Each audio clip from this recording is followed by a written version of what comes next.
जय Hind friends. Good luck for exam में आपका हार्दिक स्वागत है। आइए देखते हैं 4 जून के करंट अफेयर। फर्स्ट क्वेश्चन, हाल ही में विश्व साइकिल दिवस कब मनाया गया? तो दोस्तों, विश्व साइकिल दिवस मनाया जाता है 3 जून को।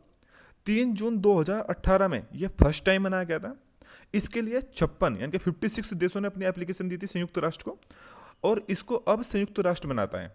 संयुक्त राष्ट्र इस डे को सेलिब्रेट करता है। इसका मेन उद्देश्य साइकिल की जो विशिष्टता है, दीर्घायु और बहुमुखी प्रतिभा को पहचानना है, और दैनिक जीवन में साइकिल के उपयोग की लोकप्रियता को बढ़ाना है। इस आप देखते ही भी होंगे कि अगर साइकिल से परिवहन किया जाए, यानी कि साइकिल से यात्रा की जाए, तो एक किफ़ायती, भरोसेमंद, स्वच्छ और पर्यावरण के रूप में फिट एंड फाइन है। अगर बात करें, कुछ ऐसी संस्थाएं हैं जहाँ पर बल्कि इंडिया में भी साइकिल ही अनिवार्य है। वहाँ पर बाइक या बल्कि कार वगैरह नहीं रख सकते। जैसे कि आईआईटी है, आईआईटी के अंदर भी साइकिल, हर एक स्टूडेंट के पास साइकिल मिलेगी। आईएमए है, जो बल्कि हमारे बड़े और बल्कि रेपुटेटेड संस्थान है, उनमें भी साइकिल को ही प्रमोट किया जाता है हमेशा। और कुछ देश ऐसे हैं जैसे कि नीदरलैंड है। नीदरलैंड में 50% लोग हमेशा साइकिल का यूज़ करते हैं, ऑफिस जाने में भी साइकिल का यूज़ करते हैं। यूएन मनाता है, संयुक्त राष्ट्र मनाता है। संयुक्त राष्ट्र के बारे में भी जानते हैं। तो संयुक्त राष्ट्र 24 अक्टूबर 1948 को बना था। इसका हेडक्वार्टर न्यूयॉर्क में है। एंटोनियो गुटेरेस इसके वर्तमान अध्यक्ष हैं, और इस समय इनके 17 सस्टेनेबल गोल हैं। तो इसका आंसर हुआ 3 जून। नेक्स्ट क्वेश्चन पे चलते हैं। क्वेश्चन, हाल ही में किस देश ने दक्षिण कोरिया में अमेरिका की थर्ड मिसाइल रक्षा प्रणाली की मौजूदगी को लेकर पुनः आपत्ति दर्ज की है? तो दोस्तों, यह आपत्ति दर्ज की है चीन ने। चीन का मानना है कि अमेरिका दक्षिण कोरिया और जापान में अपने अधिकारों को बढ़ा रहा है, और वहां पर चीन के दीर्घकालीन राजनयिक, सैन्य एवं आर्थिक हितों को बाधा पहुंचा रहा है। चीन ने आपत्ति 2017 में भी दाखिल की थी, और उस समय भी चीन ने दक्षिण कोरिया की जो अर्थव्यवस्था है उसको प्रभावित करने की पूरी कोशिश की थी। बट इधर दक्षिण कोरिया का कहना यह है कि हमने कोई भी नई मिसाइल अपने देश में स्थापित नहीं की है। हमने तो थर्ड पहले भी स्थापित थी, और इसका नए संस्करण को अपने देश में प्रतिस्थापित किया है। और यूएसए का मानना यह है कि यूएसए कहता है कि दक्षिण कोरिया की रक्षा के लिए, यानी कि उत्तरी कोरिया से दक्षिण कोरिया की रक्षा के लिए हमने ये मिसाइल दक्षिण कोरिया को दी है।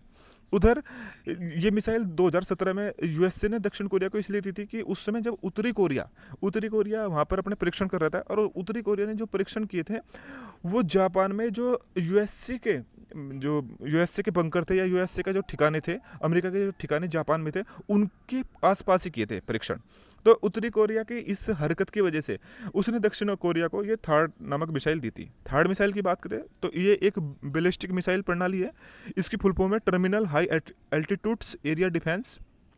और ये मिसाइल को मतलब जो मिसाइल किसी भी देश पे जाएगी और वहाँ पर थर्ड अपॉइंट है पहले से ही, तो थर्ड उसको नष्ट कर देगी। मतलब मिसाइल को नष्ट करने वाली एक मिसाइल है।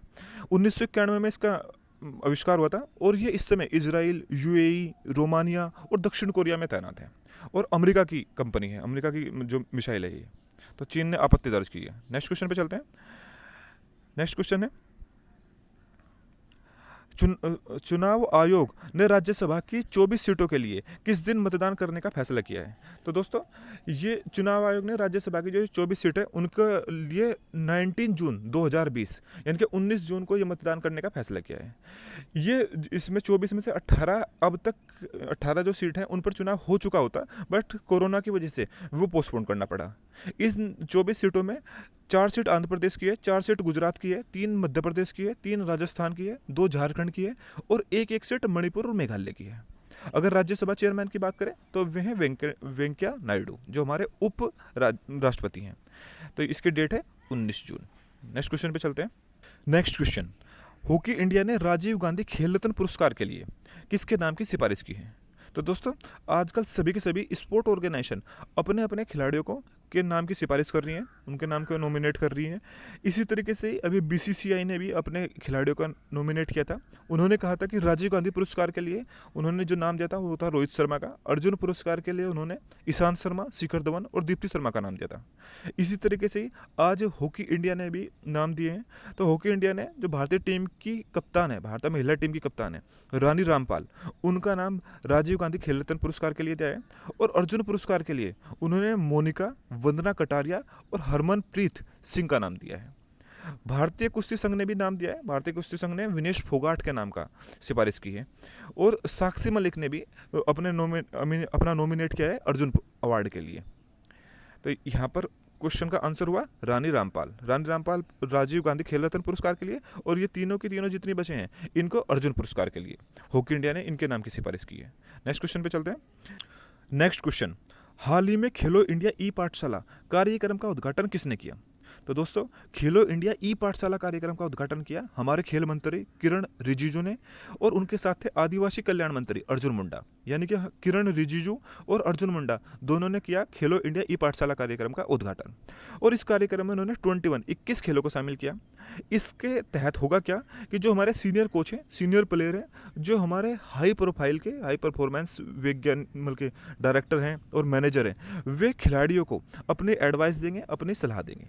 इसमें मुख्यतः जो तीरंदाजी है, तीरंदाजी के जो प्लेयर हैं और जो तीरंदाजी के जो कोच हैं, उनके लिए ज़्यादा प्रमोशन किया गया है, ज़्यादा प्रमोट किया गया है इस गेम को, तीरंदाजी को इसके अंदर। तो ये इसका प्रमोशन किया किरण रिजिजू ने। नेक्स्ट क्वेश्चन पे चलते हैं। नेक्स्ट क्वेश्चन, फिल्म मीडिया इकाइयों को तर्क संगत बनाने तथा स्वायत्त निकायों की समीक्षा पर गठित कौन सी विशेषज्ञ समिति ने अपनी रिपोर्ट सूचना एवं प्रसारण मंत्रालय को सौंपी है? तो दोस्तों, ये समिति थी बीमल जुल्का समिति। बीमल जुल्का समिति ने अपनी रिपोर्ट सूचना एवं प्रसारण मंत्रालय को सौंपी है। उसने कहा है कि जो राष्ट्रीय फिल्म विकास निगम है या children's film society of India जैसी सोसाइटी हैं, इनके लिए एक रोड मैप तैयार किया जाए, एक इनके लिए एक प्रॉपर वे होना चाहिए, तरीका होना चाहिए। और इस समिति ने ही इस मंत्रालय जैसे सूचना एवं प्रसारण मंत्रालय और ये जितनी भी संस्थाएं हैं, इनको टाई करने के एक सुझाव दिया है, जिससे कि हम प्रदर्शन को सुव्यवस्थित किया जा सके या और बेटर से बेटर हम मिलकर प्रदर्शन कर सकें।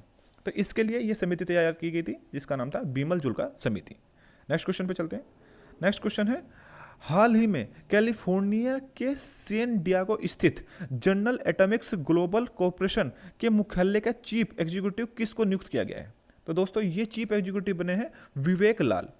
विवेक लाल पहले भी इनके चीफ एग्जीक्यूटिव थे, बट इन्होंने अप्रैल में अपना इस्तीफा दे दिया था और इनको इस कंपनी ने दोबारा रिअपॉइंट किया है। तो अब हम कह सकते हैं कि इनके दोबारा चीफ एग्जीक्यूटिव बने हैं विवेक लाल। नेक्स्ट क्वेश्चन पे चलते हैं। नेक्स्ट क्वेश्चन, ब्रिटेन में भारत के अगले उच्चायुक्त कौन नियुक्त किए गए हैं? तो दोस्तों, इसी वीक कुछ उच्चायुक्त और कुछ राजदूत अपॉइंट किए गए हैं डिफरेंट देशों में, उनको याद करते हैं। ब्रिटेन में जो उच्चायुक्त अपॉइंट किए गए हैं उनका नाम है गायत्री आई कुमार। ठीक है, गायत्री आई कुमार। और पहले थी वहां पर रुचि घनश्यामा। ठीक है, रुचि घनश्याम।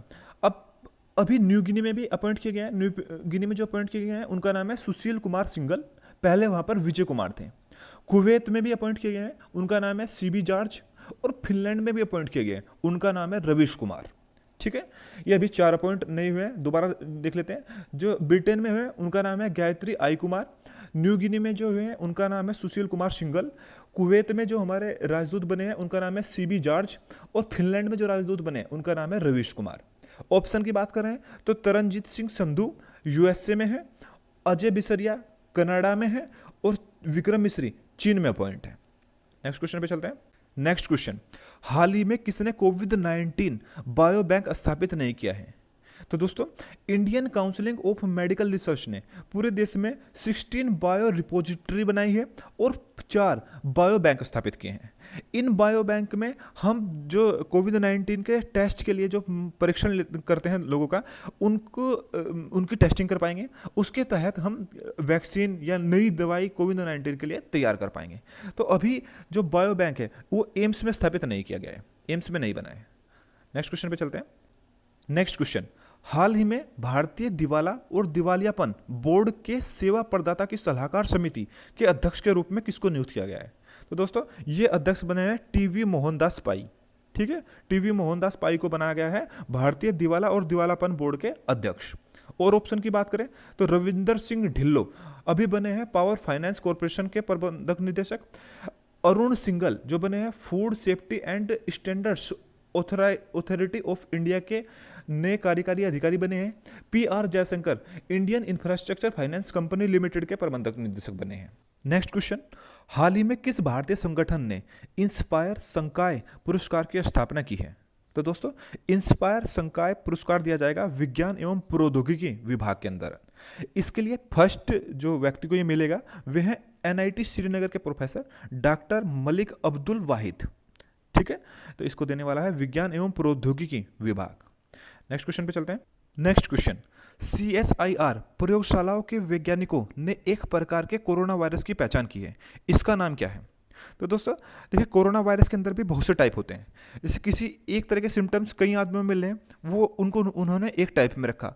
अदर व्यक्तियों में, अदर जो नमूने टेस्टिंग करने के बाद अदर सिम्टम्स मिले तो उनको टाइप 2 दिया। इसी तरीके से एक टाइप नया टाइप मिला है जिसका नाम उन्होंने रखा है A3I। A3I इंडिया में जो मोस्टली कोरोना वायरस से अफेक्टेड पर्सन है उनके अंदर A2A टाइप का जो कोरोना वायरस मिलता है, और A3I अभी एक नए टाइप का कोरोना वायरस इंडिया की जो जनता है उसके अंदर पाया जा रहा है। नेक्स्ट क्वेश्चन पे चलते हैं। नेक्स्ट क्वेश्चन, हाल ही में जयंती लाल नानोमा का निधन हो गया है, ये किससे संबंधित थे?